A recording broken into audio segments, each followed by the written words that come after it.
And on Friday morning, Fox and Friends co-host Brian Kilmeade expressed that lack of compassion remarkably clearly.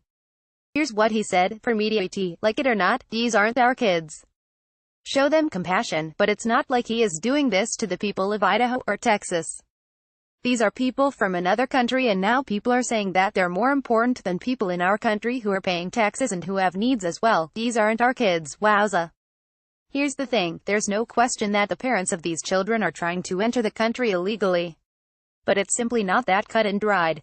Many are fleeing persecution in their native countries, seeking asylum in the United States. And all love their kids and are, for the most part, just trying to do right by them. This obviously doesn't hold for smugglers trying to use children to get into the U.S. These children have committed no crime. They don't know any better.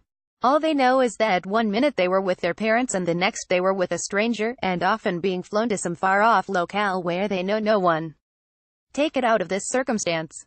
Let's say you are walking around a grocery store and you see a 5-year-old boy walking alone and crying. Do you think, A, I wonder if this boy and his parents are legally in the country and therefore one of our kids, B, this poor little boy is lost. I have to help him find his mother? Unless you're Voldemort, you always choose B, because the priority isn't whether this kid is one of ours, but rather that the kid is lost and scared. Basic human decency takes over. Kilmeade appears to have missed that memo, choosing instead to cast this entire crisis as an us versus them thing.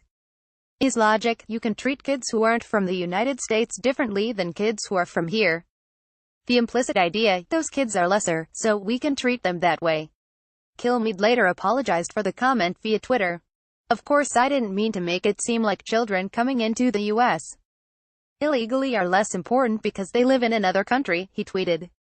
"I have compassion for all children, especially for all the kids separated from their parents right now." Trump himself has sought to downplay the human element of this crisis, as recently as Friday morning on Twitter.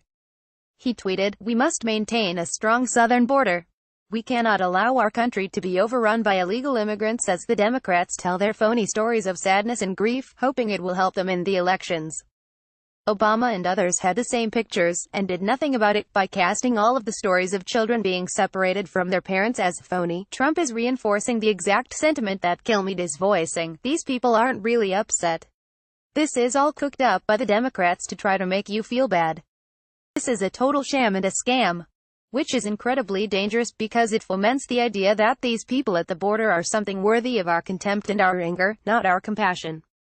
That they aren't like us, that they are just a bunch of criminals, gang members and scammers, all trying to get into this country by breaking the rules.